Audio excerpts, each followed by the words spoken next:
సంగారెడ్డి జిల్లా సదాశివపేట పట్టణం సిద్ధాపూర్ గ్రామంలో కృష్ణాష్టమి పురస్కరించుకునే వేడుకలు శ్రీకృష్ణ దేవాలయ ఆలయ కమిటీ అధ్యక్షులు మల్లికార్జునరాజు మరియు కమిటీ సభ్యుల ఆధ్వర్యంలో ఘనంగా నిర్వహించారు. ఈ కార్యక్రమంలో పాల్గొన్న బీసీవై పార్టీ సంగారెడ్డి జిల్లా ఇన్ఛార్జ్ న్యాయవాది కోవూరి సత్యనారాయణ గౌడ్ మాట్లాడుతూ, మహాభారతంలో కీలక పాత్ర వహించి గీతా సారాంశాన్ని బోధించిన శ్రీకృష్ణ భగవానుడు జన్మించిన రోజును కృష్ణాష్టమి జన్మదిన వేడుక జరుపుకుంటారని తెలిపారు. శ్రీకృష్ణ దేవాలయ అర్చకులు మహంత్ శ్రీ గోమేరాజ్ బాబా జామోదకర్ మాట్లాడుతూ, మహాభారతాన్ని దృష్టిలో ఉంచుకొని శ్రీకృష్ణుడు ధర్మాన్ని కాపాడడం కోసం ధర్మపక్షాన ఉన్నాడని, అందులో భాగంగా హిందూ సంప్రదాయాన్ని ధర్మాన్ని కాపాడడంలో అందరి బాధ్యత ఉంటుందని తెలిపారు. అదేవిధంగా ఆలయ కమిటీ సభ్యులు రాములు మాట్లాడుతూ, శ్రీకృష్ణ జన్మాష్టమి సందర్భంగా ప్రతి ఒక్కరి ఇంటిలో భగవద్గీతను పఠించాలని, ధర్మ మార్గంలో నడవాలని తెలిపారు. ఈ కార్యక్రమంలో శ్రీకృష్ణ దేవాలయ కమిటీ సభ్యులు, భక్తులు అధిక సంఖ్యలో పాల్గొన్నారు.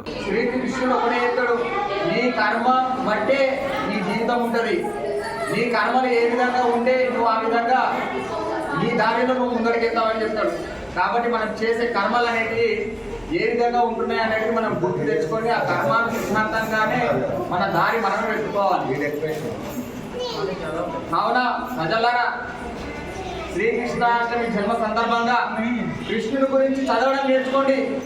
కృష్ణుడి గురించి ఎవరైనా తెలిసిన మంత్రం చెప్తే శ్రద్ధగా వినండి. మరి కృష్ణ చైతన్యంతో మనం ఏం సాధిస్తామనేది కూడా ఒక అద్భుతమైన ఫలితం అనేది ఆ కృష్ణ భగవానుడే చూపిస్తాడు. ఖచ్చితంగా ఈ రోజు నుండి ఆచరణలో పెట్టండి.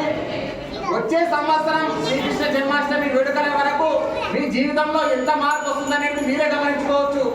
కాబట్టి ఈ సందర్భంగా శ్రీకృష్ణ జన్మాష్టమి వేడుకలు మన తెలంగాణ రాష్ట్ర ప్రజలకు అందరికీ, సంగారెడ్డి నియోజకవర్గ ప్రజలందరికీ మరియు ఈ అంతర్జాతీయ శ్రీకృష్ణ సేవా సంఘం సంబంధించినటువంటి కృష్ణ కమిటీ వారందరికీ నా యొక్క హృదయపూర్వక ధన్యవాదాలు తెలుపుతున్నాను. ఈ సందర్భంగా అర్పణ్ బాబు వారు, అదేవిధంగా ఆలయ కమిటీ వారు ఒక 2 వాక్యాలు మాట్లాడాలని కోరుకుంటున్నాను. यदा यदा धर्मस्य ग्लानिर्भवति भारत अभ्युत्थानो धर्मस्य तदात्मानं सृजाम्यहम्। जैसे कि परब्रह्म परमेश्वर अवतार श्री गोपाल कृष्ण महाराज श्रीमद् भगवद गीता में कहते हैं, जो भी भक्त धर्म से चलेगा उसको धर्म ही प्राप्त होगा। और मैं श्री कृष्ण मंदिर महानुभव संस्थान की ओर से सभी भक्तों को हार्दिक बधाई देता हूँ और आह्वानित करता हूँ कि ज़्यादा से ज़्यादा हिंदू संप्रदाय के सभी सद्भक्तों ने श्रीमद् भगवद गीता का पाठ जरूर करना चाहिए। जय श्री कृष्ण। जय श्री कृष्ण प्रभु। बोलो कृष्ण भगवान की जय। శ్రీకృష్ణ జన్మాష్టమి సందర్భంగా ప్రతి ఇంట్లో భగవద్గీత ఉండి చిన్న పిల్లలకి భగవద్గీత పారాయణం చేయించాల్సిందిగా అందరినీ వేసుకుంటున్నాం. జై శ్రీకృష్ణ. జై శ్రీకృష్ణ. మరిన్ని అప్డేట్స్ కోసం మా ఛానల్ని సబ్స్క్రైబ్ చేయండి.